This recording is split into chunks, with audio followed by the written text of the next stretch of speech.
ಆತ್ಮೀಯ ವಿದ್ಯಾರ್ಥಿಗಳೇ, second PU physics ಅಲ್ಲಿ ಇವತ್ತು ಇಂಪಾರ್ಟೆಂಟ್ ಕ್ವಶನ್ಸ್ ಅಂತ ಒಂದಿಷ್ಟನ್ನ ಡಿಸ್ಕಸ್ ಮಾಡ್ತೇನೆ. ಇವತ್ತು 5 ಮಾರ್ಕ್ಸಿನ ಒಂದಿಷ್ಟು ಕ್ವಶನ್ಸ್ ಅನ್ನ ನಿಮಗೆ ಕೊಡ್ತಾ ಇದ್ದೀನಿ. ಬಟ್ ಇಲ್ಲಿ ಇದೇ ಬರುತ್ತಾ ಅಥವಾ ಓದ್ಕೊಂಡ್ರೆ ಸಾಕ, ಈ ತರ ಏನು ಕ್ವಶನ್ಗಳಿಗೆ ಆನ್ಸರ್ ಇಲ್ಲ. ಬಟ್ ಇಲ್ಲಿ ನಾನು ಯಾವಾಗಲೂ 2 ಕ್ಯಾಟಗರಿಯಲ್ಲಿ ಮಾತಾಡ್ತೇನೆ. ಒಂದು ಔಟ್ ಆಫ್ ಔಟ್ ಸ್ಕೋರ್ ಮಾಡೋರು, ಇನ್ನೊಬ್ರು ಪಾಸ್ ಆಗಬೇಕು ಅನ್ನೋರು, ಅವ್ನು ಮೀಡಿಯಂ ಆವರೇಜ್ ಆಗಿ ಒಂದು ಸ್ಕೋರ್ ಮಾಡ್ಕೊಂಡು ಹೋಗುವಂಥವ್ರು. ಅಂಥವರಿಗೆ ಇದು ಯೂಸ್ ಆಗುತ್ತೆ. ಯಾರಿಗೆ ಈ ಅವರೇಜ್ ಒಂದು 60-70% ಅಂತ ಬರ್ತಾರಲ್ವ, ಆ ಕ್ಯಾಟಗರಿಗೆ ಹೆಲ್ಪ್ ಆಗುವಂಥದ್ದು. ಬಟ್ ಇಲ್ಲಿ ನಾನು ಒಂದಿಷ್ಟು ಕ್ವಶನ್ಸ್ ಅನ್ನ ಏನು ಕೊಡ್ತೇನೆ, ಸೊ ಆ ಒಂದು ಚಾಪ್ಟರ್ ಅಲ್ಲಿ ತೆಗಿಬಹುದಾಗಿರುವಂತ ಪಾಸಿಬಲ್ ಕ್ವಶನ್ಸ್ ಅದು. ಅಂದ್ರೆ ಈಗ 5 ಮಾರ್ಕ್ಸಿಗೆ ಅಂದಾಗ 5 ಮಾರ್ಕ್ಸಿಗೆ ಅದು ಎಷ್ಟಿರಬೇಕು, ಅದಕ್ಕೂ ತುಂಬಾ ದೊಡ್ಡದಿದ್ರೆ 5 ಮಾರ್ಕ್ಸಿಗೆ ಕೊಡೋಕ್ಕಾಗಲ್ಲ, ತುಂಬಾ ಸಣ್ಣದನ್ನ 5 ಮಾರ್ಕ್ಸ್ ಅಂತ ಕೊಡೋಕ್ಕಾಗಲ್ಲ. ಸೊ ಹಾಗಾಗಿ ಆ ಒಂದು ಬೇಸಿಸ್ ಮೇಲೆ ಒಂದು ಚಾಪ್ಟರ್ ವೈಸ್ ಒಂದಿಷ್ಟು ಕ್ವಶನ್ಸ್ ಅನ್ನ ನಿಮ್ಮ ಎದುರಿಗೆ ಇಡ್ತೇನೆ. ಸೊ ಆ ಡೆರಿವೇಶನ್ಸ್ಗಳು ಅಥವಾ ಆ 5 ಮಾರ್ಕ್ಸಿನ ಒಂದು ಕ್ವಶನ್ಸ್ ಏನಿದೆ, ನೀವು ಅದನ್ನ ಪ್ರಾಕ್ಟೀಸ್ ಮಾಡಿದ್ರೆ ಸೊ ಒಂದು ಗ್ಯಾರಂಟಿ ಹೇಳ್ಬೋದು, ನಾನು ಕೊಟ್ಟಿರೋ ಕ್ವಶನ್ಸ್ ಅಲ್ಲಿ 50% ಕ್ವಶನ್ಸ್ ಎಕ್ಸಾಮ್ ಅಲ್ಲಿ ಬರ್ಬೋದು. ಸೊ 50% ಬಂದಾಗ ಏನಾಗುತ್ತೆ ಕೇಳಿದ್ರೆ, ನೀವು 4+4 2 ಪಾರ್ಟ್ ಇರುತ್ತೆ 5 ಮಾರ್ಕ್ಸಿನ ಕ್ವಶನ್ಸ್ ಬರೀಲಿಕ್ಕೆ. ಫಸ್ಟ್ 4 ಅಲ್ಲಿ 2 ಬರೀತೀರಿ, ನೆಕ್ಸ್ಟ್ 4 ಅಲ್ಲಿ 2 ಬರೀತೀರಿ. ನಾನು ಹೇಳೋದು, ನೀವೊಂದು ಇದಿಷ್ಟು ಡೆರಿವೇಶನ್ಸ್ ನೋಡ್ಕೊಂಡ್ರೆ 50% ಬಂತು ಅಂತ ಹೇಳಾದ್ರೆ ನೀವು 2 ಪಾರ್ಟ್ ಅಲ್ಲಿ 2 ಕ್ವಶನ್ಸ್ ಅನ್ನ ಆನ್ಸರ್ ಮಾಡ್ತೀರಿ, 20 ಮಾರ್ಕ್ಸ್ಗೆ ನೀವು ಎಲಿಜಿಬಲ್ ಆಗ್ತೀರಿ ಅಂತ ಹೇಳಿ. ಸೊ ಆ ಒಂದು ಧೈರ್ಯದಿಂದ ಈ ಕ್ವಶನ್ಸ್ ಅನ್ನ ನಿಮ್ ಮುಂದೆ ಇಡ್ತಾ ಇದ್ದೇನೆ. ಯಾಕೆಂದ್ರೆ ಒಂದು ಚಾಪ್ಟರ್ ಅಲ್ಲಿ ಅದಷ್ಟು ಕ್ವಶನ್ಸ್ ಅನ್ನು 5 ಮಾರ್ಕ್ಸ್ ತೆಗಿಬಹುದು, ಬಿಟ್ಟು ಬೇರೆ ತೆಗಿಬಹುದಾ, ಮಿಕ್ಸ್ ಮಾಡಿ ತೆಗಿಬೇಕು, ಎಲ್ಲವನ್ನ ಹಾಗೆ ಮಾಡ್ಲಿಕ್ಕೆ ಆಗುದಿಲ್ಲ. ಅದಕ್ಕೆ ನಾನು ಹೇಳಿದ್ದು, ಯಾವ್ದಾದ್ರು 1-2 ಕ್ವಶನ್ಸ್ ನಿಮ್ಗೆ ಮಿಸ್ ಆಗ್ಬಹುದು. ಬಟ್ ನಾನು 50% ಅಂತ ಹೇಳಿದ್ನಲ್ಲ, 50% ಅಂದ್ರೆ ನೀವು ನಿಜವಾಗಿ ಇದಿಷ್ಟು ಕ್ವಶನ್ಸ್ ಹೋದ್ರೆ 100% ಮಾರ್ಕ್ಸ್ ಅನ್ನೋದ್ರಲ್ಲಿ ತಗೋತೀರಿ ಅಂತ ಹೇಳಿ, ಯಾವುದು ಆ ಡೆರಿವೇಶನ್ ಪಾರ್ಟ್ ಅಲ್ಲಿ. ಓಕೆ, ಸೊ ಈಗ ನಾವೇನ್ ಮಾಡುವ ಕೇಳಿದ್ರೆ, ಈ 5 ಮಾರ್ಕ್ ಕ್ವಶನ್ಸ್ ಮಾತ್ರ ಡಿಸ್ಕಸ್ ಮಾಡ್ತಾನೆ. ಕೆಲವರು ನೀವು ಕೇಳ್ತಾ ಇದ್ರಿ, ಸರ್ ಇದು ಡೆರಿವೇಶನ್ಸ್ ಅನ್ನು ಕೂಡ ಅದಕ್ಕೆ ಅಟ್ಯಾಚ್ ಮಾಡಿ ಅಂತ. ಬಟ್ ಈಗ ಎಕ್ಸಾಮ್ ಹತ್ರ ಇರೋದ್ರಿಂದ ಆನ್ಸರ್ ಅನ್ನು ಕೂಡ ನಾನು ಅಟ್ಯಾಚ್ ಮಾಡಿದ್ರೆ ಏನಾಗುತ್ತೆ ಸಮಸ್ಯೆ ಅಂದ್ರೆ, ಈಗ ನಾನು ಒಂಥರ ನೋಟ್ಸ್ ತೆಗೆದಿರ್ತೀನಿ ಅನ್ಕೊಳ್ಳಿ, ನಾನು ಮತ್ತೆ ನೀವು ಒಂಥರ ನೋಟ್ಸ್ ಬರೆದು ಪ್ರಾಕ್ಟೀಸ್ ಮಾಡಿ ಕಲ್ತಿರ್ತೀರಿ, ಕಂಪೇರ್ ಮಾಡ್ತೀರಿ. ಸೊ ನಿಮ್ಗೆ ಅವಾಗ ಯಾವ್ದನ್ನ ಫಾಲೋ ಮಾಡಬೇಕು, ನಾನು ಹೇಳಿದ್ದು ಅಥವಾ ನಿಮ್ ಸರ್ ಕಲಿಸಿದ್ದು ಅಥವಾ ನೀವು ಯಾವ್ದೋ ಬುಕ್ಸ್ ನೋಡಿದ್ರು ಅದನ್ನ ರೆಫರ್ ಮಾಡ್ಬೇಕಾ, ಇದನ್ನ ರೆಫರ್ ಮಾಡ್ಬೇಕಾ, ಈ ತರ ಡೌಟ್ಗಳು ಶುರು ಆಗ್ತವೆ. ಅದಾಗೋದು ಬೇಡ. ಈಗ ಆಲ್ರೆಡಿ ನೀವೆಲ್ಲ ಪ್ರಾಕ್ಟೀಸ್ ಮಾಡಿ ರೆಡಿ ಇದ್ದೀರಿ ಅಂದ್ರೆ ನೀವು ಅದನ್ನ ಕಂಟಿನ್ಯೂ ಮಾಡಿ. ನಾನು ಅದಕ್ಕೆ ಯಾವುದೇ ಆನ್ಸರ್ ಇಲ್ಲಿ ಕೊಡ್ತಾ ಇಲ್ಲ. ಆ ಥರ ಬೇಕೇ ಬೇಕು ಆನ್ಸರ್ ಡೆರಿವೇಶನ್ ಅಂದ್ರೆ ನನಗೆ ಟೈಮ್ ಇದ್ರೆ ನಾನು ವಿತ್ ಸ್ಕೀಮ್ ಹೇಳ್ತೇನೆ ನಿಮ್ಗೆ, ಅಂದ್ರೆ ಏನೇನು ಬರೀಬೇಕು, ಎಲ್ಲೆಲ್ಲಿ ಮಾರ್ಕ್ಸ್ ಕಟ್ ಆಗುತ್ತೆ ಅದನ್ನ ನೆಕ್ಸ್ಟ್ ಕ್ಲಾಸಿಗೆ ನೋಡೋಣ. Okay, so electric charges and field ಚಾಪ್ಟರ್ಗೆ ಬಂದ್ರೆ ನಮಗೆ ಫಸ್ಟ್ ಆ ಕ್ವಶನ್ ಯಾವ್ದು ಬರುತ್ತೆ, derive an expression for electric field due to electric dipole at a point on the axis. Common question, test ಅಲ್ಲಿ ಬರ್ದಿರ್ತೀರಾ, ಮಿಡ್ ಟರ್ಮ್ ಅಲ್ಲಿ ಬರ್ದಿರ್ತೀರಾ, ಪ್ರಿಪರೇಟರಿಯಲ್ಲಿ ಬರ್ದಿರ್ತೀರಾ. ಈ ಕ್ವಶನ್ಸ್ ತುಂಬಾ ಸರಿ ರಿಪೀಟ್ ಆಗುವಂಥದ್ದು. 5 ಮಾರ್ಕ್ಸ್ಗೆ ಒಂದು ಕ್ವಶನ್ ಇದು. ನೆಕ್ಸ್ಟ್ ಏನು ಕೇಳಿದ್ರೆ, derive an expression for electric field due to electric dipole at a point on an equatorial line ಅಂತೇಳಿ, ಅಥವಾ on a point on equatorial line or a point on equatorial plane. ಏನೇ ಕೇಳಲಿ 2 ವರ್ಡ್ಗಳು ನೆನಪಿರ್ಲಿ ನಿಮ್ಗೆ. ಎಕ್ಸಿಯಲ್ ಲೈನ್ ಇರ್ಬೋದು, along the axis of the dipole ಅನ್ಬೋದು, ಅದು ಫಸ್ಟ್ ಕ್ವಶನ್ ಇದು. ಎರಡನೇದು ಆನ್ ದ ಇಕ್ವಿಟೋರಿಯಲ್ ಪ್ಲೇನ್ ಅನ್ಬೋದು, ಇಕ್ವಿಟೋರಿಯಲ್ ಲೈನ್ ಅನ್ಬೋದು, perpendicular to the dipole axis ಅಂತ ಹೇಳ್ಬೋದು. ಒಟ್ಟಿನಲ್ಲಿ 2ಕ್ಕೂ ಡಿಫ್ರೆನ್ಸ್ ಗೊತ್ತಾಗಬೇಕು ನೀವು, ಯಾಕೆಂದ್ರೆ ಒಂದಕ್ಕೆ ಇನ್ನೊಂದು ಡೆರಿವೇಶನ್ ಬರೆದ್ರೆ ಮಾರ್ಕ್ಸ್ ಹೋಗುತ್ತೆ. ಓಕೆ, ನೆಕ್ಸ್ಟ್ ಇನ್ನೇನು ಅಂದ್ರೆ ಗಾಸ್ ಲಾ ಆದ್ಮೇಲೆ ಆ ಕ್ವಶನ್ಸ್ ಅನ್ನ ಕೇಳ್ತಾರೆ. ಏನು, state Gauss's law in electrostatics, derive an expression for electric field at a point outside the uniformly charged spherical shell using Gauss's law ಅಂತ ಹೇಳಿ. ಇಲ್ಲಿ ಯಾವಾಗ್ಲೂ ಶೆಲ್ ಅಂತ ಬಂದಾಗ ಔಟ್ಸೈಡ್ 5 ಮಾರ್ಕ್ಸಿಗೆ ಕೇಳ್ಬೋದು, ಇನ್ಸೈಡ್ ಕೇಳಕ್ಕಾಗಲ್ಲ. ಒಂದ್ ರೀತಿ 5 ಮಾರ್ಕ್ಸಿಗೆ ಸಣ್ಣದಿರೋದ್ರಿಂದ ಇದು state Gauss's law in electrostatics question ಅನ್ನೋದಕ್ಕೆ ಅಟ್ಯಾಚ್ ಮಾಡ್ತಾರೆ. ಅಂದ್ರೆ ನೀವು ಡೆರಿವೇಶನ್ ಪಾರ್ಟ್ ಬರೀ 4 ಮಾರ್ಕ್ಸ್, ಇದಕ್ಕೊಂದು ಆನ್ಸರ್ಗೆ 1 ಮಾರ್ಕ್ ಇರುತ್ತೆ.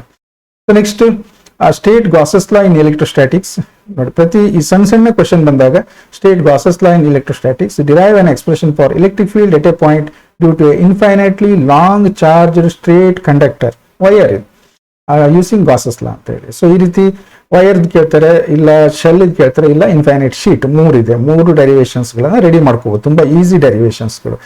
ಇಷ್ಟರಲ್ಲಿ ಒಂದು ಬರಲೇಬೇಕು. ಓಕೆ, ಸೊ ನೆಕ್ಸ್ಟ್ ಯಾವ್ದು ಕೇಳಿದ್ರೆ, state Gauss's law in electrostatics using Gauss's law obtain an expression for electric field due to an uniformly charged infinite plane sheet ಅಂತ ಹೇಳಿ. ಬಟ್ ಈ 3 ಪ್ಲಸ್ 5 ಡೆರಿವೇಶನ್ಗಳು ಈ ಚಾಪ್ಟರ್ ಅಲ್ಲಿ ರೆಡಿ ಆಗಿದ್ರೆ ನಿಮಗೆ ಒಂದು ಡೆರಿವೇಶನ್ ಗ್ಯಾರಂಟಿ ಬರುತ್ತೆ. Next electrostatic potential and capacitance ಅಲ್ಲಿ ಏನ್ ಮಾಡ್ತಾರೆ ಕೇಳಿದ್ರೆ, 5 ಮಾರ್ಕ್ಸಿನ ಪ್ರಾಬ್ಲಮ್ಸ್ ಅನ್ನ ಕೇಳೋಕೆ ಇಷ್ಟಪಡ್ತಾರೆ. ಯಾಕೆಂದ್ರೆ ಡೆರಿವೇಶನ್ ತುಂಬಾ ಕಡಿಮೆ ಇದೆ ನೋಡಿ. What is capacitor? Derive an expression for effective capacitance when two capacitors R in parallel. ಇದು ಈ ರೀತಿ ಕೇಳ್ಬೋದು, ಅಥವಾ ಕೆಪಾಸಿಟರ್ಸ್ ಆರ್ ಇನ್ ಸೀರೀಸ್ ಅಂತ ಕೇಳ್ಬೋದು. ಇನ್ನೊಂದೇನು ಅಂದ್ರೆ define electric potential due to a point charge, ಒಂದು ಡೆಫಿನೇಷನ್ ಬರೀಬೇಕು. And arrive at the expression for the electric potential at a point due to point charge. ಅಂದ್ರೆ ಇದೊಂದು 5 ಮಾರ್ಕ್ಸ್ ಕೇಳ್ತಾರೆ. ಇನ್ನು ಉಳಿದಿದ್ದೆಲ್ಲ 3 ಮಾರ್ಕ್ಸಿನ ಸಣ್ಣ ಸಣ್ಣ ಡೆರಿವೇಶನ್ಗಳು. ಹಾಗಾಗಿ ಏನ್ ಮಾಡ್ತಾರೆ ಅಂದ್ರೆ ಆ 3 ಮಾರ್ಕ್ಸಿನ ಒಂದು ಕ್ವಶನ್ ಹಾಕ್ತಾರೆ, ಒಂದು ನ್ಯೂಮೆರಿಕಲ್ ಒಂದು 5 ಮಾರ್ಕ್ಸ್, 2 ಮಾರ್ಕ್ಸ್ ಸಿಗುತ್ತೆ, ಇದರಲ್ಲಿ 1 ಮಾರ್ಕ್ಸ್ ಸಿಗುತ್ತೆ. ಹೀಗೆ 5 ಮಾರ್ಕ್ಸಿನ ಡೆರಿವೇಶನ್ ಅನ್ನ ತೆಗೀತಾರೆ. ಅಂದ್ರೆ ಇದರಲ್ಲಿ ಇರೋ ಕ್ವಶನ್ಸ್ಗಳು ಕಡಿಮೆ ಇರೋದ್ರಿಂದ 5 ಮಾರ್ಕ್ಸ್ ಇಂದು ಸಾಮಾನ್ಯವಾಗಿ ಆ ರೀತಿ ಮಾಡ್ತಾರೆ. ಇಲ್ಲ ಅಂದ್ರೆ ಇದನ್ನೇ ಕೊಡಬೇಕು ಅಂತ ಹೇಳಿ. ನೆಕ್ಸ್ಟ್ ಕರೆಂಟ್ ಎಲೆಕ್ಟ್ರಿಸಿಟಿ ಬಂದ್ರೆ ಇಲ್ಲೇನಾಗುತ್ತೆ ಅಂದ್ರೆ derive the expression for balance of distance bridge using Kirchhoff's law. ಈಗ ಕ್ವಶನ್ ಬೇರೆ ಬೇರೆ ವರ್ಡ್ಸ್ ಗಳು ಚೇಂಜ್ ಆಗ್ತಾ ಹೋಗ್ಬೋದು, but balance or balanced condition ಅಥವಾ ಬ್ಯಾಲೆನ್ಸ್ ಅಥವಾ ವೀಸ್ಟನ್ ಬ್ರಿಡ್ಜ್ ಅಂತ ಬಂದ್ರೆ ಇದೇ ಡೆರಿವೇಶನ್ ಇರುತ್ತೆ. ಇದು ಬಿಟ್ಟು ಬೇರೆ ಕೇಳೋದಿಲ್ಲ ಅವರು. ನೀವು ಆ ಒಂದು ಬ್ಯಾಲೆನ್ಸ್ಡ್ ಕಂಡೀಷನ್ ಅನ್ನ R1 ಅಂತ ತಗೋಬಹುದು, ಅಥವಾ PQRS ಅಂತ ತಗೊಂಡ್ರೆ P/Q = R/S ಅಂತ ಮಾಡ್ತೀವಲ್ಲ. ಸೊ ಹೇಗೆ ನಿಮ್ ನೋಟ್ಸ್ ಅಲ್ಲಿ ಇದೆಯೋ ಅದನ್ನು ಬರೀರಿ, ಎರಡು ಓಕೆ. ನಾನು ಹೇಳಿದ್ದು NCERT ಟೆಕ್ಸ್ಟ್ ಇಂದು R1, R2, R3, R4 ಅಂತ ತಗೊಂಡಿರೋದು. PQRS ಅಂತ ತಗೊಂಡು ಬರೀಬಹುದು. ಅದಕ್ಕೆ ಯಾವುದೇ ಬರೆದ್ರು ಕೂಡ ಅದು ಸರಿಯಾಗಿರುತ್ತೆ. ಇಲ್ಲಿ ಡೈರೆಕ್ಷನ್ ಆಫ್ ದ ಕರೆಂಟ್ ಅನ್ನ ತೋರಿಸ್ಬೇಕು ನೀವು ಸರ್ಕ್ಯೂಟ್ ಅಲ್ಲಿ, ಅದು ತೋರಿಸಲಿಲ್ಲ ಅಂದ್ರೆ ಒಂದು ಮಾರ್ಕ್ಸ್ ಕಟ್ ಆಗುತ್ತೆ. Okay, next what is equivalent resistance with the help of circuit diagram obtain the expression for equivalent resistance of 2 resistors connected in parallel. ಒಂದು ಈಕ್ವಿವೆಲೆಂಟ್ ರೆಸಿಸ್ಟೆನ್ಸ್ ಅಥವಾ ಇಫೆಕ್ಟಿವ್ ರೆಸಿಸ್ಟೆನ್ಸ್ ಅಂತೀವಲ್ಲ, ಅಂದ್ರೆ ಏನು ಅಂತ ಬರೀಬೇಕು, ಅದಕ್ಕೊಂದು ಮಾರ್ಕ್ಸ್ ಇರುತ್ತೆ. ಇನ್ನು ಇದನ್ನ ಪ್ಯಾರಲಲ್ ಕೇಳಿದ್ರೆ ಕಾಂಬಿನೇಷನ್, ಪ್ಯಾರಲಲ್ ಕಾಂಬಿನೇಷನ್ ಆದಾಗ ಪೊಟೆನ್ಷಿಯಲ್ ಡಿಫರೆನ್ಸ್ ಸೇಮ್ ಇರುತ್ತೆ, ಬಟ್ ಕರೆಂಟ್ ಏನಾಗುತ್ತೆ, ಕರೆಂಟ್ I1 I2 ಆಗುತ್ತೆ. I = I1 I2 ಮಾಡ್ಕೊಂಡು ನೀವು ಇದನ್ನ ಡಿರೈವ್ ಮಾಡ್ತೀರಲ್ಲ.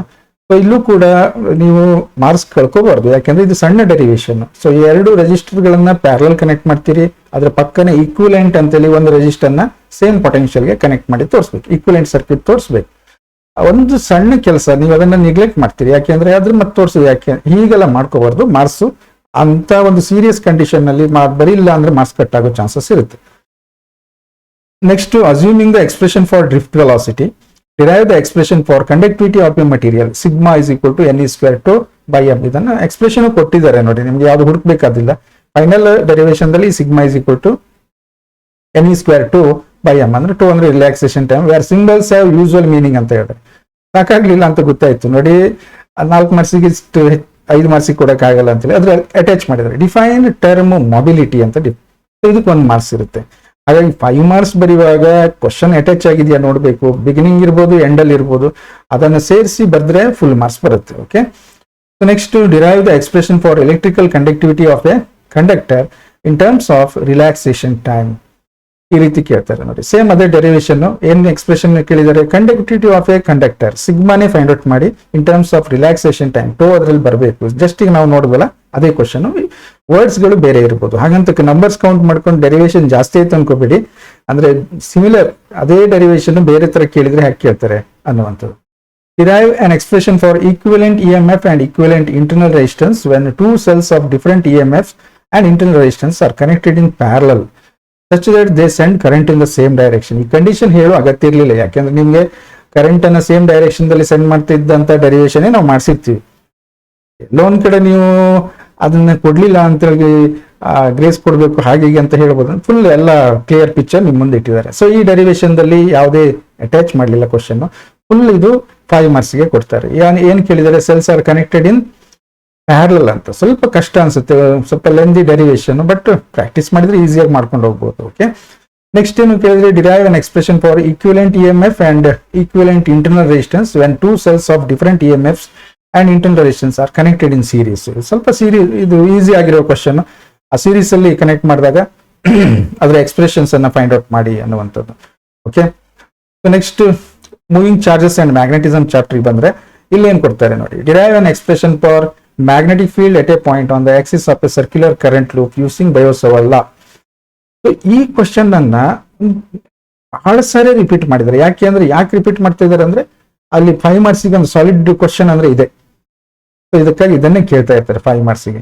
ನೆಕ್ಸ್ಟ್ ಏನು ಕೇಳಿದ್ರೆ, derive the expression for the force between 2 parallel conductors carrying current and hence define ampere. ಇಲ್ಲಿ carrying current in the same direction ಅಂತ ಕೊಡ್ಬೋದು, ಆ ಡೆರಿವೇಶನ್ ಅನ್ನ ಮಾಡ್ತೀರಿ ನೀವು. ಮ್ಯಾಗ್ನೆಟಿಕ್ ಫೀಲ್ಡ್ ಒಂದ್ರದ್ದು ಇನ್ನೊಂದ್ರದ್ದು ಕ್ಯಾಲ್ಕುಲೇಟ್ ಮಾಡ್ಕೊಂಡು ಫೋರ್ಸ್ ಏನೇ ಆಕ್ಟ್ ಆಗುತ್ತೆ ಅಂತ ನೋಡ್ತೀರಿ. ಫೋರ್ಸ್ ಪರ್ ಯೂನಿಟ್ ಲೆಂತ್ ಅನ್ನ ತಗೊಂಡು ಆ ಎಕ್ಸ್ಪ್ರೆಷನ್ ಫೈನಲಿ ಬರೀತೀರಿ. ಆಮೇಲೆ ಏನ್ ಮಾಡ್ತೀರಿ, ಆ ಎಕ್ಸ್ಪ್ರೆಷನ್ ನಿಂದನೇ ಆಂಪಿಯರ್ ಅನ್ನ ಡಿಫೈನ್ ಮಾಡ್ತೀವಿ. ಇಲ್ಲಿ ನಾನು ನೋಡಿದ್ದು ಹಾಗೆ ಬಿಡಿ, ಎಲ್ಲರೂ ಹಾಗೆ ಅಂತಲ್ಲ, ಈ ವ್ಯಾಲ್ಯೂಷನ್ ಹೋದಾಗ ನೋಡ್ತೀನಿ ಡಿಫೈನ್ ಆಂಪಿಯರ್ ಅಂತ ಇರುತ್ತೆ. ಅದಕ್ಕೆ ನೀವು ಫಸ್ಟ್ ಕರೆಂಟ್ ಎಲೆಕ್ಟ್ರಿಸಿಟಿಯಲ್ಲಿ ಏನ್ ಕಲ್ತಿರ್ತೀರಿ, SI ಯೂನಿಟ್ ಆಫ್ ಆಂಪಿಯರ್, ಇದು ಕರೆಂಟ್ ಈಸ್ ಆಂಪಿಯರ್ ಅಂತೀವಿ. ಆಂಪಿಯರ್ ಅಂದ್ರೆ I is equal to dq by dt. Rate of change of or rate of flow of charges, flow of charges with respect to time ಅಂತ ಅಲ್ಲಿ definition ಬರೀಸಿರ್ತೀವಿ. ಅದನ್ನ ಇಲ್ಲಿ ಬರೆದ್ರೆ marks ಸಿಗಲ್ಲ ಮಕ್ಕಳೇ.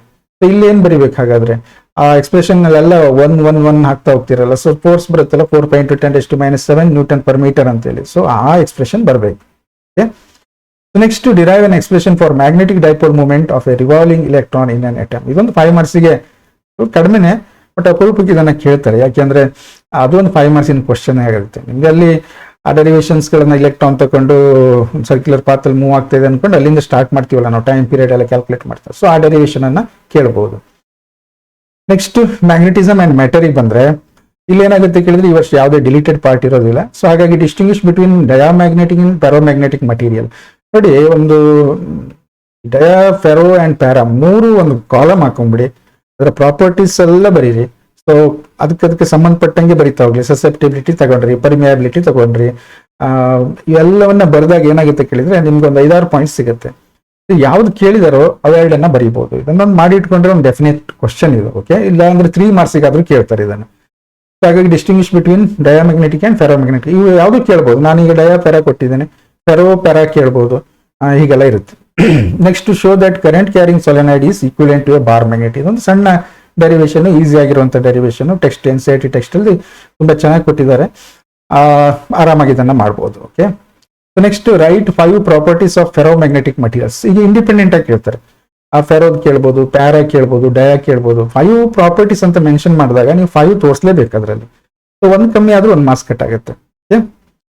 ನೆಕ್ಸ್ಟ್ ಎಲೆಕ್ಟ್ರೋಮ್ಯಾಗ್ನೆಟಿಕ್ ಇಂಡಕ್ಷನ್ ಚಾಪ್ಟರ್ ಬಂದ್ರೆ ಇಲ್ಲೇನ್ ಮಾಡ್ತಾರೆ ಕೇಳಿದ್ರೆ 5 ಮಾರ್ಕ್ಸಿಗೆ ಹುಡುಕಾಡಿದ್ರೆ ಇದೆ ಒಂದು, ಯಾವುದು expression for the mutual inductance ಇರ್ಬೋದು, ಸೆಲ್ಫ್ ಇಂಡಕ್ಟೆನ್ಸ್. ಬಟ್ ಅದನ್ನ ಅವಾಯ್ಡ್ ಮಾಡ್ತೀವಿ. ಯಾಕೆ ಕೇಳಿದ್ರೆ ತುಂಬಾ ಒಂಥರ ಕಾಂಪ್ಲಿಕೇಟೆಡ್ ಡೆರಿವೇಶನ್.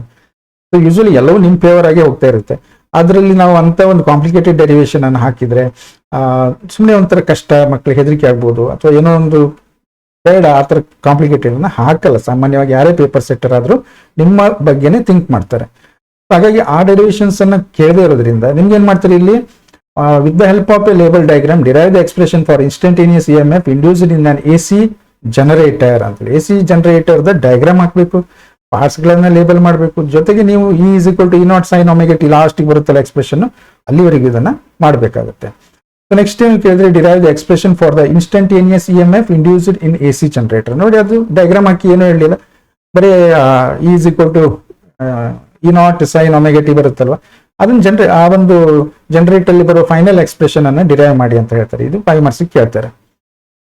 ಕೆಲವೊಮ್ಮೆ ಈ ತರ ಸಣ್ಣ ಕ್ವಶನ್ಸ್ ಈಸಿಯಾಗಿ ಕೇಳೋದಂದ್ರೆ ಪೇಪರ್ ಸೆಟ್ ಮಾಡುವಾಗ ಏನಾಗಿರುತ್ತೆ, ಒಂದಿಷ್ಟು % ಈಸಿ, ಒಂದಿಷ್ಟು % ಮೀಡಿಯಂ, ಒಂದಿಷ್ಟು % ಟಫ್ ಅಂತ ಇರುತ್ತೆ. ಹಾಗಾಗಿ ಅದನ್ನೆಲ್ಲ ಫಾಲೋ ಮಾಡ್ತಾರೆ. ಸುಮ್ಮನೆ ಏನೋ ಪೇಪರ್ ತೆಗೆದ್ರ ಬಗ್ಗೆ ಬೈಕೊಂಡು ಹೋಗುವಂಥದ್ದು ಏನೂ ಇರಲ್ಲ. ಎಲ್ಲವೂ ಒಂದು ಕ್ಯಾಲ್ಕುಲೇಟೆಡ್, ಒಂದು ಕ್ಯಾಲ್ಕುಲೇಷನ್ ನಲ್ಲೇ ಎಲ್ಲವೂ ರೆಡಿ ಆಗಿರುತ್ತೆ. ಗೊತ್ತಾಯ್ತಾ? ಸೊ ನೆಕ್ಸ್ಟ್ ಆಲ್ಟರ್ನೇಟಿಂಗ್ ಕರೆಂಟ್ ಅಲ್ಲಿ derive an expression for the impedance of series LCR circuit when an AC voltage is applied to it. ಇಲ್ಲಿ ಇದು ಆಕ್ಚುಲಿ 5 ಮಾರ್ಕ್ಸ್ ಕ್ವಶನ್. ನಿಮಗೆ ಇಂಪಿಡೆನ್ಸ್ ನ ಎಕ್ಸ್ಪ್ರೆಷನ್ ಬರೋವರೆಗೂ ನೀವು ಅದನ್ನ ಮಾಡ್ಕೊಂಡು ಹೋಗ್ಬೇಕು. ಯೂಶಲಿ ಏನ್ ಮಾಡ್ತೀರಿ, ಫೇಷರ್ ಡಯಾಗ್ರಾಮ್ ಅನ್ನ ಯೂಸ್ ಮಾಡ್ತೀರಿ. ಕೆಲವೊಮ್ಮೆ ಮೆನ್ಷನ್ ಮಾಡ್ತಾರೆ ವಿತ್ ಫೇಷರ್ ಡಯಾಗ್ರಾಮ್ ಅಂತೇಳಿ. ಅನಲೈಟಿಕಲ್ ಮೆಥಡ್ ಅನ್ನ ಯೂಶಲಿ ಟೀಚ್ ಮಾಡಲ್ಲ, ಅದನ್ನ ಕ್ವಶನ್ ಕೇಳೋಕ್ಕೂ ಯಾರು ಇಷ್ಟಪಡಲ್ಲ, ತುಂಬಾ ಲೆಂದಿ ಪ್ರೋಸೆಸ್. ಅದಕ್ಕಾಗಿ ಏನ್ ಮಾಡ್ತಾರೆ, ಫೇಷರ್ ಡಯಾಗ್ರಾಮ್ ಅನ್ನೇ ಯೂಸ್ ಮಾಡ್ತಾರೆ. ನಾನು ಹೇಳಿದ್ದು ಇದು 5 ಮಾರ್ಕ್ಸ್. ಇದರಲ್ಲಿ ಒಂದು ಚೂಟ್ ಚೇಂಜ್ ಮಾಡ್ಬೋದು. ಏನು ಕೇಳಿದ್ರೆ obtain the expression for the current ಅಂತ ಕೇಳ್ಬೋದು, ಅಥವಾ what is the maximum current at the resonance ಅಂತ ಕೇಳ್ಬೋದು, ಅಥವಾ ಇದನ್ನೆಲ್ಲ ಹೇಳಿ obtain the expression for resonating frequency ಅಂತ ಕೇಳ್ಬೋದು. ಹೀಗೆ ಇಲ್ಲೇನಾಗಿರುತ್ತೆ ಕೇಳಿದ್ರೆ ಈ ಒಂದು LCR ಸರ್ಕ್ಯೂಟ್ ಏನಿದೆ ಇದೇ ಪಾರ್ಟ್ ಅಲ್ಲಿ 5 ಮಾರ್ಕ್ಸ್ ಕೇಳ್ತಾರೆ. ಇನ್ನು ಉಳಿದಿದೆ AC ಕನೆಕ್ಟೆಡ್ ಟು ರೆಜಿಸ್ಟರ್ ಇರ್ಬೋದು, ಕೆಪಾಸಿಟರ್ ಇರ್ಬೋದು, ಇಂಡಕ್ಟರ್ ಇರ್ಬೋದು. ಇಲ್ಲೇನಾಗುತ್ತೆ, ಇದು ಸಣ್ಣ 3 ಮಾರ್ಕ್ಸಿನ ಡೆರಿವೇಶನ್. ಅದಕ್ಕೆ ಏನ್ ಮಾಡ್ಬೇಕಾಯ್ತು, ಅವರು ಅವಾಗ ವೇವ್ ಫಾರ್ಮ್ ಅನ್ನ ತೋರಿಸಿ ಫೇಷರ್ ರಿಪ್ರೆಸೆಂಟೇಷನ್ ಮಾಡಿ ಇವನ್ನೆಲ್ಲ ಅಟ್ಯಾಚ್ ಮಾಡಬೇಕು. ಮಾಡ್ಬೋದು, ಹಾಗೇನಿಲ್ಲ. ಆಯ್ತಾ? ನೆಕ್ಸ್ಟ್ ರೇ ಆಪ್ಟಿಕ್ಸ್ ಬಂದಾಗ ಇಲ್ಲೇನಾಗುತ್ತೆ ಅಂದ್ರೆ derive lens maker's formula. So ತುಂಬಾ ಒಂದು ಥಿಯರಾಟಿಕಲ್ ಕಾನ್ಸೆಪ್ಟ್ ಇದು ಆಕ್ಚುಲಿ, ಬಟ್ ಡೆರಿವೇಶನ್ ಈಸಿ ಅಂತಾನೆ ಹೇಳ್ಬೋದು. ಒಂದ್ 2-3 ಸ್ಟೆಪ್ ಅಲ್ಲಿ ಮುಗ್ದೋಗುತ್ತೆ. ಡಯಾಗ್ರಾಮ್ ಅನ್ನ ಕರೆಕ್ಟ್ ಆಗಿ ಹಾಕ್ಬೇಕು. ರೇ ಆಪ್ಟಿಕ್ಸ್ ಚಾಪ್ಟರ್ ಅಲ್ಲಿ ರೇಗೆ ನೀವು ಡೈರೆಕ್ಷನ್ ಹಾಕಿಲ್ಲ ಅಂದ್ರೆ ಮಾರ್ಕ್ಸ್ ಕಟ್ ಆಗುತ್ತೆ.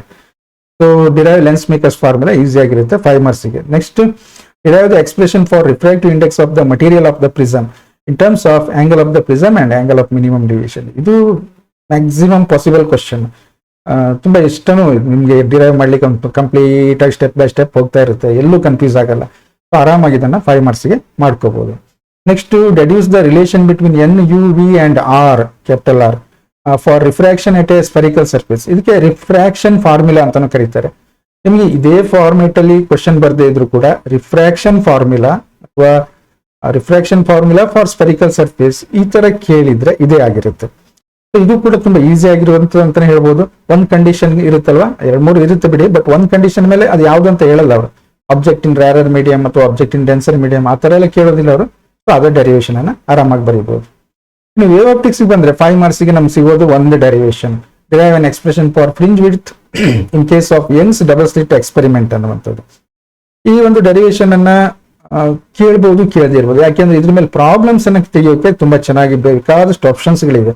ಫ್ರಿಂಜ್ ವಿಡ್ತ್ ಮೇಲೆ ಪೊಸಿಷನ್ ಆಫ್ ಎಂತ್ ಫ್ರಿಂಜ್ ಹೀಗೆಲ್ಲ ಇರ್ಬೋದು. ಅದರಿಂದ ಏನ್ ಮಾಡ್ತಾರೆ ಅಂದ್ರೆ ಡೆರಿವೇಶನ್ ಅನ್ನ ಬರ್ಬೋದು, ಬರಲ್ಲ ಅಂತ ನಾ ಯಾವುದು ಹೇಳಲ್ಲ, ಬರ್ಬೋದು, ಬರ್ದೇ ಇರ್ಬೋದು. ಇದ್ರ ಮೇಲೆ ಪ್ರಾಬ್ಲಮ್ಸ್ ಬಂದ್ರೆ ನಾನು ಏನ್ ಮಾಡ್ತೀನಿ, ಖುಷಿ ಪಡ್ತೀನಿ. ರೇ ಆಪ್ಟಿಕ್ಸ್ ನ ಪ್ರಾಬ್ಲಮ್ ಗಿಂತ ಇದ್ರ ಪ್ರಾಬ್ಲಮ್ ತುಂಬಾ ಈಸಿ ಇರುತ್ತೆ. Next, dual nature of radiation and matter chapter ಬಂದ್ರೆ ಇಲ್ಲೇನಾಗುತ್ತೆ ಕೇಳಿದ್ರೆ ಎಕ್ಸ್ಪ್ಲೇನ್ ನೋಡಿ. ಈ ಕ್ವಶನ್ ನೋಡಿ, ಈ ತರ ಮಿಕ್ಸ್ ಮಾಡಿ ಕೇಳ್ಬೋದು. 5 ಮಾರ್ಕ್ಸ್ ಇಲ್ಲದೆ ಇದ್ದಾಗ ಏನ್ ಮಾಡ್ತಾರೆ, explain Hallwachs and Lenard's observation on photoelectric effect. ಇದಕ್ಕೆ 2 ಮಾರ್ಕ್ಸ್ ಇರುತ್ತೆ. ಅವರು 2 ಅಬ್ಸರ್ವೇಷನ್ ಮಾಡ್ತಾರೆ ಅಲ್ವಾ, ಜಿಂಕ್ ಪ್ಲೇಟ್ ಅನ್ನ ಲೈಟ್ ಗೆ ಎಕ್ಸ್ಪೋಸ್ ಮಾಡಿ. ನೆಕ್ಸ್ಟ್, ಡಿಫೈನ್ ವರ್ಕ್ ಫಂಕ್ಷನ್, ಆಮೇಲೆ threshold frequency, stopping potential, 3 define ಮಾಡಿ 3 ಮಾರ್ಕ್ಸ್ ಸಿಗುತ್ತೆ. 3 + 5 ಮಾರ್ಕ್ಸ್ ಈ ರೀತಿ ಅಟ್ಯಾಚ್ ಮಾಡ್ತಾರೆ. Next, right Einstein's photo electric equation, give Einstein's explanation for photo electric effect ಅಂತ ಹೇಳ್ತಾರೆ. ಆ ಇಕ್ವೇಶನ್ ಗೆ 1 ಮಾರ್ಕ್ಸ್, 4 ಎಕ್ಸ್ಪ್ಲನೇಷನ್ ಕೊಡ್ತಾರೆ ಐನ್ಸ್ಟೈನ್. ಆ ಇಕ್ವೇಶನ್ ಇಟ್ಕೊಂಡು ಇಂಟೆನ್ಸಿಟಿ ಹೇಗೆ ಡಿಫೆಂಡ್ ಇದೆ, ಫ್ರೀಕ್ವೆನ್ಸಿ ಹೇಗೆ ಡಿಫೆಂಡ್ ಇದೆ, ಸ್ಟಾಪಿಂಗ್ ಪೊಟೆನ್ಷಿಯಲ್ ಏನಾಗುತ್ತೆ, ಕೈನೆಟಿಕ್ ಎನರ್ಜಿ ಏನಾಗುತ್ತೆ. ಸೊ ಇದೊಂದು ಇನ್ಸ್ಟಂಟೇನಿಯಸ್ ಅನ್ನೋದಕ್ಕೆ ಏನ್ ಎಕ್ಸ್ಪ್ಲನೇಷನ್ ಕೊಡ್ತಾರೆ, ಇಷ್ಟು ಎಕ್ಸ್ಪ್ಲನೇಷನ್ ಗೆ 5 ಮಾರ್ಕ್ಸ್ ಇರುತ್ತೆ ಟೋಟಲ್. ಓಕೆ, ಇಕ್ವೇಶನ್ ಗೆ 1 ಮಾರ್ಕ್ಸ್ ಮತ್ತೆ ಎಕ್ಸ್ಪ್ಲನೇಷನ್ ಗೆ 4 marks. Right the experimental observations of photo electric effect. ಈ ರೀತಿ ಕೇಳ್ತಾರೆ. ಇಲ್ಲಿ ಐನ್ಸ್ಟೈನ್ ಇಕ್ವೇಶನ್ ತರ ಆಗತ್ತಿಲ್ಲ, ನೀವು ಫುಲ್ ಅಬ್ಸರ್ವೇಷನ್ಸ್ ಅನ್ನ ಬರಿತಾ ಹೋಗ್ತೀರಿ. ಆದ್ರೆ 5 ಮಾರ್ಕ್ಸ್ ಕೇಳೋದ್ರಿಂದ ನೀವು 4 ಅಬ್ಸರ್ವೇಷನ್ ಅಲ್ಲಿ ಇರೋದು ಆಕ್ಚುಲಿ, ಅದನ್ನೇ ಮತ್ತೊಂದು ರೀತಿ ಬರೆದಾಗ 5th ಅಬ್ಸರ್ವೇಷನ್ ಆಗುತ್ತೆ. ಅಂದ್ರೆ ಒಂದ್ ಕಡೆ ಕೈನೆಟಿಕ್ ಎನರ್ಜಿ ಮಾತಾಡ್ತೀವಿ, ಇನ್ನೊಂದ್ ಕಡೆ ಸ್ಟಾಪಿಂಗ್ ಪೊಟೆನ್ಷಿಯಲ್ ಮಾತಾಡಿದ್ರೆ 5 ಪಾಯಿಂಟ್ಸ್ ಸಿಗುತ್ತೆ ನಮಗೆ. ಓಕೆ, ನೆಕ್ಸ್ಟ್ ಅಟೆಂಪ್ಟ್ ಚಾಪ್ಟರ್ ಬಂದ್ರೆ derive an expression for total energy of an electron in stationary state of hydrogen atom. ಏನೇನು ಹೇಳಲಿಲ್ಲ ಅವರು, radius in terms of assuming radius ಅನ್ಲಿಲ್ಲ, ಏನಿಲ್ಲ, ಡೈರೆಕ್ಟ್ ಎನರ್ಜಿ ಎಕ್ಸ್ಪ್ರೆಷನ್ 5 ಮಾರ್ಕ್ಸ್ಗೆ. ಇದು ತುಂಬಾ ಈಸಿ ಕ್ವಶನ್. ನೆಕ್ಸ್ಟ್ ಏನ್ ಮಾಡ್ತಾರೆ, right 3 postulate of Bohr atomic ಮಾಡೆಲ್ಗೆ ಪಾಸ್ಟುಲೇಟ್ ಹೇಳ್ತಾರಲ್ಲ, 3 ಪಾಸ್ಟುಲೇಟ್ಸ್. ಇಲ್ಲೊಂದು ಏನಾಗುತ್ತೆ, ನೀವು ಕೆಮಿಸ್ಟ್ರಿಲಿ ಇದೇ ಪಾಸ್ಟುಲೇಟ್ಸ್ ಕಲ್ತಿರ್ತೀರಿ, 6 ಪಾಯಿಂಟ್ಸ್ ಇರುತ್ತೆ. ಬಟ್ ಅದನ್ನ ಇಲ್ಲಿ ಬರೆದ್ರೆ ನಿಮ್ಗೆ ಮಾರ್ಕ್ಸ್ ಸಿಗಲ್ಲ. ಇಲ್ಲಿ 3 ಪಾಸ್ಟುಲೇಟ್ಸ್ ಏನ್ ನಾವು ಕಲಿಸಿರ್ತೀವಿ ಅದೇ 3 ಪಾಸ್ಟುಲೇಟ್ಸ್ ಬರ್ಬೇಕು ಫಿಸಿಕ್ಸ್ ಅಲ್ಲಿ. ಆಮೇಲೆ mention two limitations of Bohr model. Limitations 3-4 ಇದೆ, ಅದರಲ್ಲಿ 2 ಲಿಮಿಟೇಷನ್ಸ್ ಬರೀಬೇಕು. ಅಂದ್ರೆ ಪಾಸ್ಟುಲೇಟ್ಗೆ 3 ಮಾರ್ಕ್ಸ್, ಲಿಮಿಟೇಷನ್ಗೆ 2 ಮಾರ್ಕ್ಸ್. ಓಕೆ, ನೆಕ್ಸ್ಟ್ ನೋಡಿ, ಈ ತರ ಕ್ವಶನ್ ಕೇಳ್ತಾರೆ. Assuming the expression for radius of the orbit, derive an expression for total energy of an electron in hydrogen atom. Assuming the expression for radius ಅಂದ್ರೆ ನೀವು ರೇಡಿಯಸ್ ನ expression ನೆನ್ಪು ಮಾಡ್ಕೋಬೇಕು. ಅವ್ರು ಕೊಟ್ಟಿಲ್ಲ ನಿಮ್ಗೆ, ಅದನ್ನ ತಂದು ಸಬ್ಸ್ಟಿಟ್ಯೂಟ್ ಮಾಡಬೇಕು ಲಾಸ್ಟಿಗೆ. ಫಸ್ಟೇ ಮಾಡ್ಕೊಂಡ್ರೆ ಕಾಂಪ್ಲಿಕೇಟೆಡ್ ಆಗುತ್ತೆ. ನಿಮ್ಗೆ ಎನರ್ಜಿ, ಕೈನೆಟಿಕ್ ಎನರ್ಜಿ ಮಾಡ್ತೀರಿ, ಪೊಟೆನ್ಷಿಯಲ್ ಎನರ್ಜಿ ಮಾಡ್ತೀರಿ, ಟೋಟಲ್ ಎನರ್ಜಿ ಮಾಡ್ತೀರಿ, ಆರ್ ಎಲ್ಲ ಹಾಗೆ ಉಳ್ಕೊಂಡಿರುತ್ತೆ. ಅವಾಗ ಏನಾದ್ರು radius of the nth orbit is RN ಅಂತ ವ್ಯಾಲ್ಯೂಸ್ ಹಾಕ್ತಿರಿ, ತಂದಲ್ಲಿ ಸಬ್ಸ್ಟಿಟ್ಯೂಟ್ ಮಾಡಿದ್ರೆ ನಿಮ್ಗೆ ಆ ಡೆರಿವೇಶನ್ ಕಂಪ್ಲೀಟ್ ಆಗುತ್ತೆ. ನೆಕ್ಸ್ಟ್ ನ್ಯೂಕ್ಲಿಯೈ ಚಾಪ್ಟರ್ಗೆ ಹೋದ್ರೆ ಆ state radioactive decay law derive n = n0 × e⁻⁻ λT for a radioactive element. ಇದೊಂದು ಡೆಫಿನೆಟ್ ಕ್ವಶನ್ ನ್ಯೂಕ್ಲಿಯಾದಲ್ಲಿ. ಯಾಕೆಂದ್ರೆ ಇದು 5 ಮಾರ್ಕ್ಸ್ಗೆ ನಮಗೆ ಬೆಸ್ಟ್ ಅಂದ್ರೆ 5 ಮಾರ್ಕ್ಸ್ಗೆ ಇದೇ ಕ್ವಶನ್. ಬಹಳ ಕಡಿಮೆ ಸ್ಟೆಪ್ಸ್ ಇದೆ ಮತ್ತೆ ಪರ್ಫೆಕ್ಟ್ ಆಗಿ ಬರೀಬಹುದು. ನೆಕ್ಸ್ಟ್ ಏನು ಕೇಳಿದ್ರೆ define half life period of a radioactive substance, obtain an expression for half life period. ಇಲ್ಲೊಂದು ಡೆಫಿನೇಷನ್ ಅನ್ನ ಬರೀತೀರಿ, ಹಾಫ್ ಲೈಫ್ ಅಂದ್ರೆ ಅದರ ಡೆಫಿನೇಷನ್ ಬರೀತೀರಿ, ಮತ್ತೆ expression for half life. So ಇದೊಂದು ಈಸಿ. ಟಿ ಇದ್ದಲ್ಲಿ ಟಿ ಹಾಫ್ ಅಂತ ಸಬ್ಸ್ಟಿಟ್ಯೂಟ್ ಮಾಡ್ತೀವಿ, ಅಂದ್ರೆ n = n0/2 ಅಂತ ಮಾಡ್ಕೊಂಡು ಮಾಡ್ತೀವಲ್ಲ, ಆ ಡೆರಿವೇಶನ್ ಅನ್ನ ಬರೀಬೇಕು. ಓಕೆ, ನೆಕ್ಸ್ಟ್ ಸೆಮಿಕಂಡಕ್ಟರ್ ಇಲೆಕ್ಟ್ರಾನಿಕ್ಸ್ ಬಂದ್ರೆ ಇಲ್ಲಿ ತುಂಬಾ ಇದೆ 5 ಮಾರ್ಕ್ಸ್ ಕೇಳುವಂಥದ್ದು. ಬಟ್ ಯೂಶಲಿ ಏನಾಗುತ್ತೆ ಕೇಳಿದ್ರೆ, ನಾನು ಅವಾಗಲೇ ಹೇಳಿದಾಗೆ ತುಂಬಾ ಕಾಂಪ್ಲಿಕೇಟ್ ಮಾಡೋಕೆ ಹೋದ್ರೆ ಆ ತರ ಕ್ವಶನ್ಸ್ ಅನ್ನ ತೆಗಿಬೇಕಾಗುತ್ತೆ. ನಾನು ಹೇಳ್ತಾ ಇರೋದು 50-50 ಚಾನ್ಸಸ್ ಅಲ್ಲಿ ನಿಮ್ಗೆ ಹೇಳ್ತಾ ಇರೋದು. ಅದಕ್ಕಾಗಿ ಈಸಿ ಕ್ವಶನ್ಸ್ ಓದ್ಕೊಳ್ಳಿ, ಪಾಸ್ ಆಗಿ ಯಾರು ಫೇಲ್ ಆಗಬಾರ್ದು ಅನ್ನೋ ಸಲುವಾಗಿ. ಇಲ್ಲಿ ಏನಾಗುತ್ತೆ ಅಂದ್ರೆ ವಾಟ್ ಈಸ್ ರೆಕ್ಟಿಫಿಕೇಶನ್, ಇದೊಂದು attached question. Explain the working of p and diode as a full wave rectifier with circuit diagram, give input and output wave forms. ಇಲ್ಲಿ ವಾಟ್ ಈಸ್ ರೆಕ್ಟಿಫಿಕೇಶನ್ ಅಂತ ಕೇಳಿದ್ದಾರೆ, ಅದು ಪ್ರೋಸೆಸ್ ಅಲ್ಲ. ವಾಟ್ ಈಸ್ ರೆಕ್ಟಿಫೈಯರ್ ಅಂತ ಕೇಳ್ತಾರೆ, is A device. ಈ difference ಗೊತ್ತಿರಲಿ. Input output wave form ಬರೀತೀರಿ, ಇದು ಫುಲ್ ವೇವ್ ಬದಲು ಹಾಫ್ ವೇವ್ ಅನ್ನ ಕೇಳ್ಬೋದು. ಅದು ತುಂಬಾ ಈಸಿ ಇದೆ, ಸಣ್ಣದಂತ ಬಿಡೋದು ಬೇಡ. ಕೆಲವೊಮ್ಮೆ ಈಸಿ ಆಗ್ಲಿ ಅಂತ ಕೊಟ್ಟಿರ್ತಾರೆ, ನೀವು ಅದನ್ನ ಓದ್ಲಿಲ್ಲ ಅಂದ್ರೆ ನಿಮ್ಗೆ ದೊಡ್ಡ ಡಿಫಿಕಲ್ಟ್ ಆಗುತ್ತಲ್ವಾ. Next, explain the formation of energy bands in solids. On the basis of energy bands distinguish between a metal, semiconductor and an insulator. Energy bands in solids ಅಲ್ಲಿ ಏನು ಅಂತ ಎಕ್ಸ್ಪ್ಲೇನ್ ಮಾಡಿ ಅಂತ ಹೇಳಿದರೆ ಒಂದು 2-3 ಲೈನ್ಸ್ ಅಲ್ಲಿ ಬರೀಬಹುದು ಅಲ್ವಾ. ಆಮೇಲೆ ಏನ್ ಮಾಡ್ಬೇಕು, ಮೆಟಲ್ ಅಲ್ಲಿ ಏನಾಗುತ್ತೆ, ಸೆಮಿಕಂಡಕ್ಟರ್ ಅಲ್ಲಿ ಏನಾಗುತ್ತೆ, ಇನ್ಸುಲೇಟರ್ ಅಲ್ಲಿ ಏನಾಗುತ್ತೆ, ಆ ಗ್ಯಾಪ್ ಗಳನ್ನ ತೋರಿಸ್ಬೇಕು. ಓಕೆ, ಸೊ ಇಲ್ಲಿಗೆ ಈ ಪಾರ್ಟ್ ಅನ್ನ ಕಂಪ್ಲೀಟ್ ಮಾಡ್ತೇನೆ. ನಿಮಗೆ ತಕ್ಷಣಕ್ಕೆ ಏನ್ ಬೇಕು ಅಂದ್ರೂ ಕೂಡಲೇ ಕಮೆಂಟ್ಸ್ ಹಾಕಿ, ನಾನು ನಿಮ್ಗೆ ಏನಾದ್ರು ಹೆಲ್ಪ್ ಬೇಕಾದ್ರೆ ಮಾಡ್ತೇನೆ. ಒಬ್ರು ಯಾರೋ ಕರೆಂಟ್ ಎಲೆಕ್ಟ್ರಿಸಿಟಿ ಮೇಲೆ ಪ್ರಾಬ್ಲಮ್ ಅನ್ನ ಕೇಳಿದ್ರಿ ಅಲ್ವಾ. ಸೊ ಅಂದ್ರೆ ಯಾಕೆಂದ್ರೆ ಅಲ್ಲಿ ಡಿಲೀಟೆಡ್ ಪಾರ್ಟ್ ಇತ್ತು, ಕಾಂಬಿನೇಷನ್ ಆಫ್ ರೆಜಿಸ್ಟರ್ ನಾವು ಮಿಸ್ ಮಾಡ್ಕೊಂಡಿದೀವಿ, ಅದನ್ನ ಮಾಡೋಣ ಆಯ್ತಾ.